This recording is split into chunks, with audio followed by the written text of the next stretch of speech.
Hello everyone, welcome to my channel Tech Tejendra, and from today I am starting a new tutorial series of DevOps. So it is basically DevOps tutorials. Okay, in my tutorials we will do a lot of practicals. We will understand DevOps by practicals. Okay, by the labs and by the practicals, because DevOps is not only the theory. Okay, it is all about the practicals. Need to understand the every steps of the DevOps, starting from the development through the monitoring. Okay, so multiple lot of steps are there between the DevOps. So we will understand every steps one by one. Okay, let me first show you the next slide for your understanding what we are going to achieve here. So this is the DevOps cycle.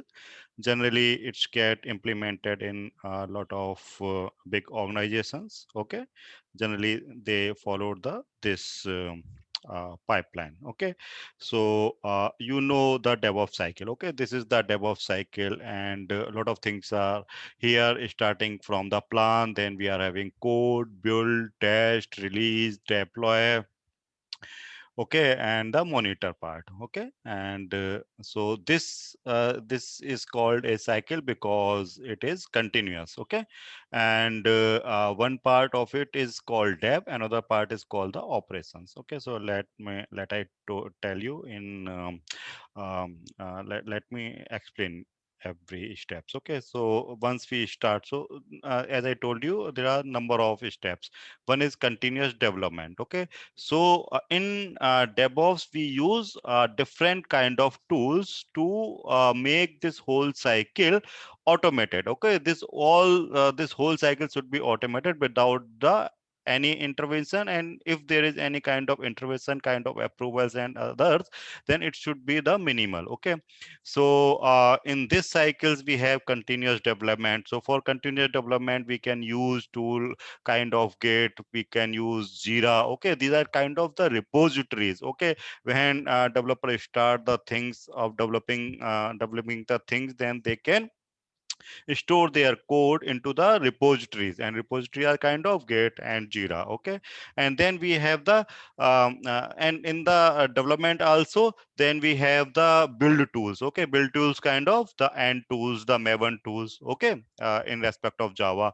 Okay, and in respect of Python and Node.js, there are different tools. Okay, Maven are also Maven is also not only for Java, it's also for other languages as well. Okay, same way the Ant tool. Then we have in between we have continuous inspection. Okay, so we can use the Travis CI tool. We can use the Sonar Cube. Okay, to inspect whatever developer have written the code and have upload into the repository. Then what is the code quality?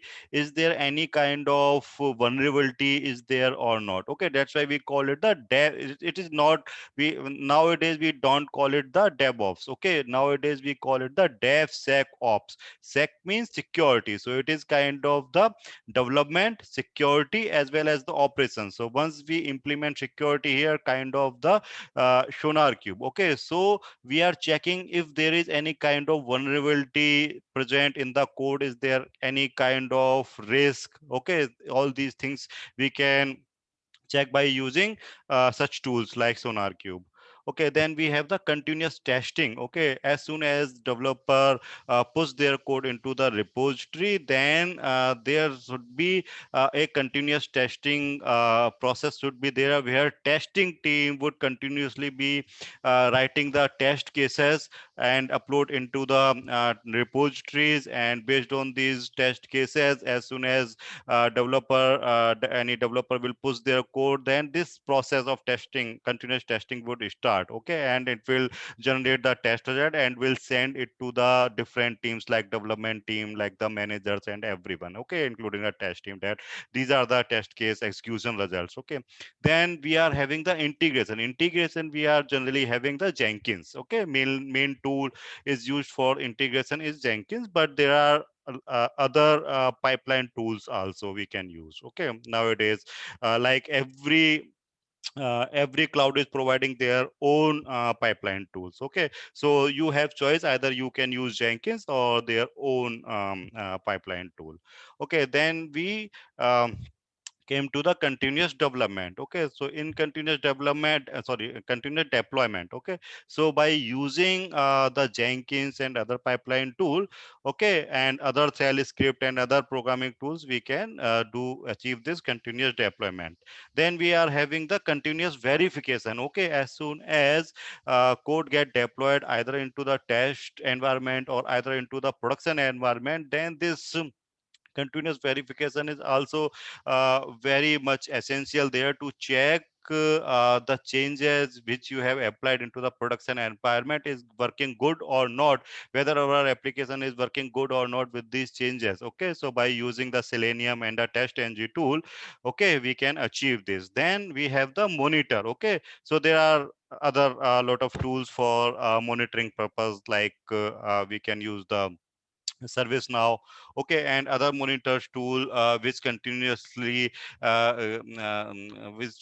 check the performance of your application. Okay, so a lot of probes are there. You have must heard about the probes. Okay, so these tools applied lot of probes inside it, kind of readiness probes, kind of the liveness probes. Okay, so by these means they monitor your applications. Okay, so this is the whole picture of the DevOps. So many steps are there, and in every steps there are a lot of tools are involved. Okay, so these structure generally is being followed by the many big applications. Okay, and big organizations. Okay, so let me go back here. So this is our model. Okay, so we will start from the continuous deployment. Okay, and then we will keep adding the things in our example applications. Okay, and every steps I will tell you. Okay, so in this first part, we will discuss about the Git and Docker pipeline. Okay. Then I will also give you idea about the how to configure automated builds. Okay, then we will understand the Git webhooks and the Docker webhooks. Okay, so what we are going to do whenever we will push any code, so this section we are going to discuss in this part. Okay, between Git and the Docker. Okay, so we are going to make a connection between these two. As soon as developer is going to push any changes inside the Git, okay, so it will automatically uh, we will configure webhook. Okay, the Git webhook between these two, and Docker will automatically will get all the codes from the Git. Okay, and then it will start running the build at the Docker server itself and will generate the new image. Okay, so we are talking about the containers and the image here. Okay, because nowadays mostly deployment and development is happening in kind of APIs. Okay, the REST APIs and in kind of the um, APIs. Okay, and these APIs are running inside the containers. Okay, so in next part, then I will show you once this image is available. Okay, as soon as a new version of image will be available, then how this new image will be pushed inside the containers environment. Okay, this is the container environment we are having. Okay, it can be the Kubernetes container environment, OpenShift. Okay, and Google Kubernetes engine, Amazon Elastic Kubernetes system. Okay, so and others also. So any kind of container environment we are having, so we can configure the hooks between the Dockers and then these environments. Okay, so as soon as we will push the code, then a new image will be created, and then this new image will be pushed inside the containers. Okay, so that's we are going to do. But in this first part, we will cover the connection between Git and Docker. Okay, so let me go ahead. um, this is my GitHub account, and this is my um, uh, this is my GitHub account. Okay, this is the GitHub project. Okay, and this is my Docker Hub account. Okay, so let me start step by step. First, let me create a repository inside the Docker Hub. Okay, name of the repository, let me Gub Spring Boot Hello World. Okay, and let make it public repository. Okay, and let me create the repository. So our repository has been created, but as of now it is empty because there is no image as of now. Okay, let me give you some idea about our example application. Okay, so this example application I have written in the Spring Boot. Okay, it is just a hello world application written in Spring Boot, and it is a kind of the web application. And this web application is Java based web application, and having dependency on the Maven. Okay, Maven we are using as a build tool. Okay, developer might use any kind of language, either it would be Java, either it would be Python, the R language, it might be the Node.js language. Okay, any kind of language developer can choose to write their web application or any kind of API. Okay, so whatever application he will choose, he will push his code inside the repository like GitHub. Okay, and from this repository then we need to create a Docker file. Okay, this is the important thing. So let me show you the structure of my Docker file for your understanding. So this is my Docker file. I have created a very simple Docker file. As I told you, my application is Java based application. Okay, Java web application, and it's required the Maven as a build tool. Okay, so from the base, for the base image I use the Maven. Okay, with JDK, with Java development version 8. Okay, and then maintainer. Now we are copying my all the source code inside this directory of the image. In the next step, I am copying the pom.xml, which is very much required for the Maven. Okay, to do the build inside the home app directory of my image. Okay, then I am executing the run command. Okay, and then it is running, it is executing the Maven command. Okay, so it is the basic the build step of the Maven. It is a Maven command, and it will first clean, okay, my project, and will package the project. Okay, so it will generate a jar file, a executable jar file. Okay, and this jar file, once it will be created, it will be stored inside this directory, and name of the jar file would be this. Okay, this is the jar file. Okay, then here I am giving it as the port 8082. Okay, so it will be available inside the container on the port 8082 once application would be available. And then we are having the entry point. Entry point means the executable. Okay, this is a kind of command. Okay, once container will start, once we will give execute the command, either Docker run or either the podman run.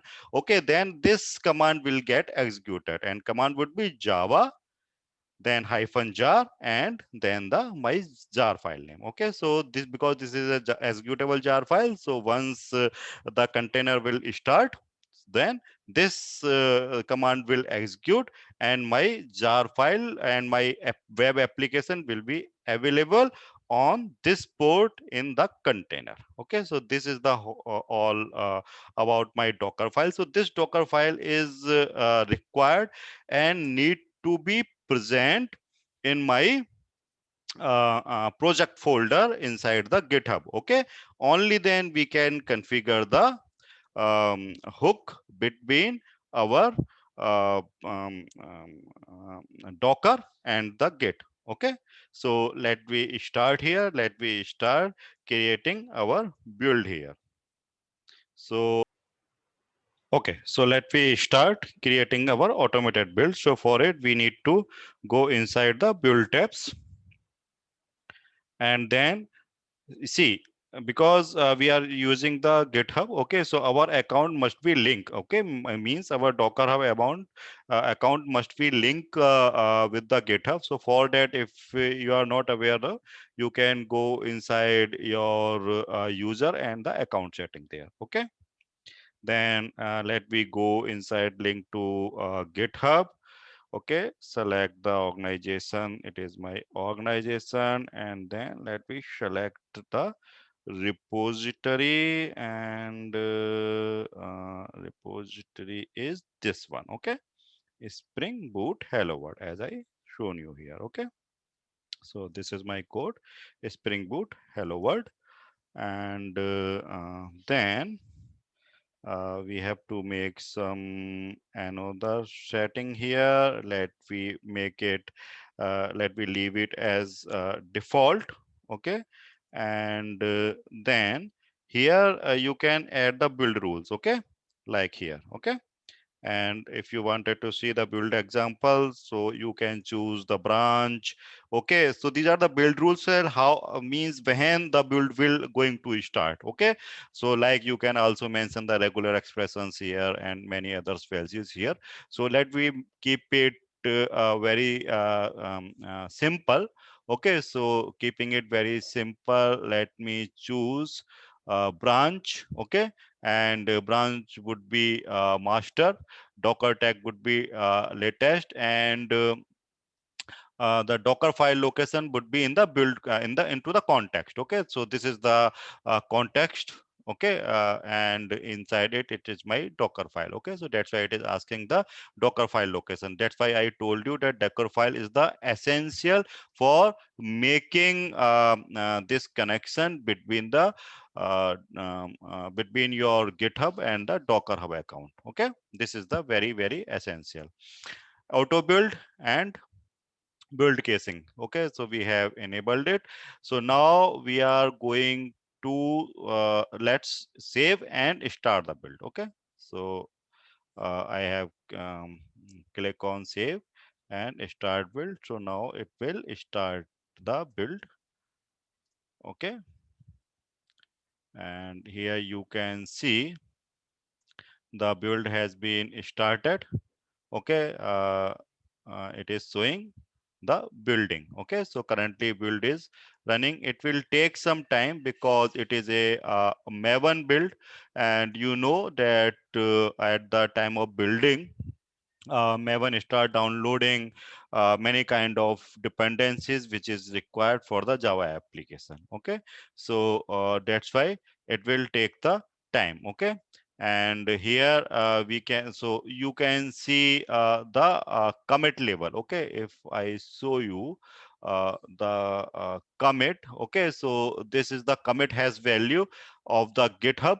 Okay, this one. Okay, and same value you can see here. Okay, so that's why you can relate between the builds and the GitHub commit. Okay, and if I click here, okay, so you can see the logs also here of the build. So currently logs are not available yet, but very soon logs will also be available for your reference. Okay, that how this build is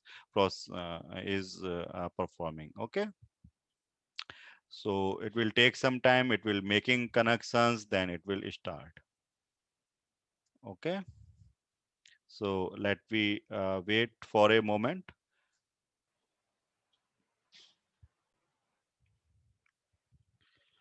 Okay, so now our build is success now, and our log is also has been generated. Okay, we can go ahead and can see our log, whether every steps has been run. So this is the run, log. Okay, and here you can see the Maven build is running, and every step you can see here. Okay, and if we go into the last, okay, let me come into the end of the file. Okay, so the steps you can see, okay, the steps which I shown you in our Docker file. So this is the step, step number 6. Okay, the exposing of port. Okay, then the step 7 is the entry point. Okay, so everything ran perfectly. Okay, so our build has been success, so our image must also has been generated. Okay, so let me see here. Yes, you can see here our first image has been generated here. Okay, with the tag latest. Okay, so we are done here. You can see our image has been generated here, and you can see here in the recent build activities also. Okay, so now let me do one thing here. Let me made some changes in our code, okay, to complete this tutorial, that how this let me also first show you the webhook, okay, which has been created, which must be created by the um, Docker hub. Okay, so if we go inside the setting of our GitHub account. Okay, so here there's the tab webhook. If I click here, then you can see a webhook has been created. Here you can see. Okay, you can either edit it or you can delete it.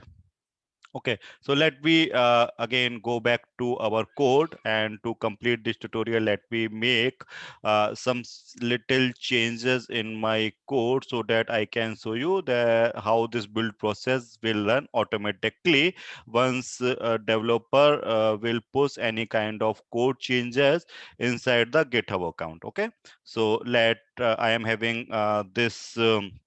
Java file. Okay, let me make some changes. Let me edit directly here into the Git. Generally, developer do not make any direct edit into the Git account. They generally having the client, Git client, okay, to make these changes from the development machine. But for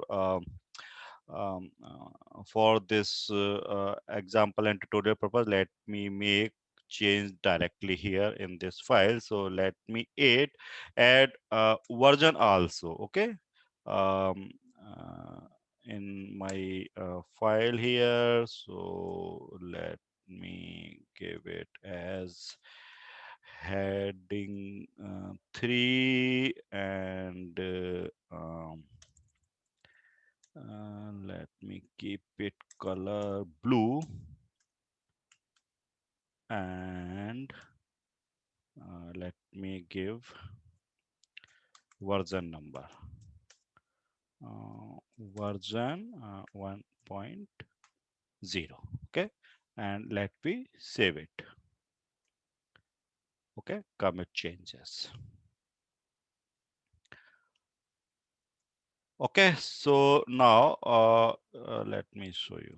Now you can see that our hash number, commit hash number has been changed here into the Git account. Please note it. Okay, and let me go back to our Docker Hub account. Okay, and let we go inside the build. The builds must be automatically must be triggered. Okay, yes. So here we can see that build has been triggered, and it is currently showing the building. And here you can see the commit number. Okay, the GitHub commit number here you can see. So our build has been started. Okay, log will be generated soon, as well as the Docker file. Okay, once so let wait for some time for the build activities complete. Okay, and once it will complete, I will show you.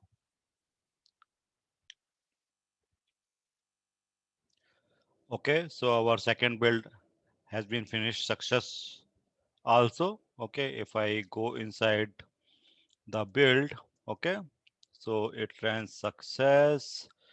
Um, it is, let me, it is, page is loading very slow. Let wait for a moment. Yes, okay. So now you can see here, build log has been generated, build is completed successfully, and accordingly the new image has been created. Okay, because our tag is same. Okay, so that's why the old image with the latest tag has been deleted, and the new image has been generated. Okay, and then we can use the docker pull command to get and use this image.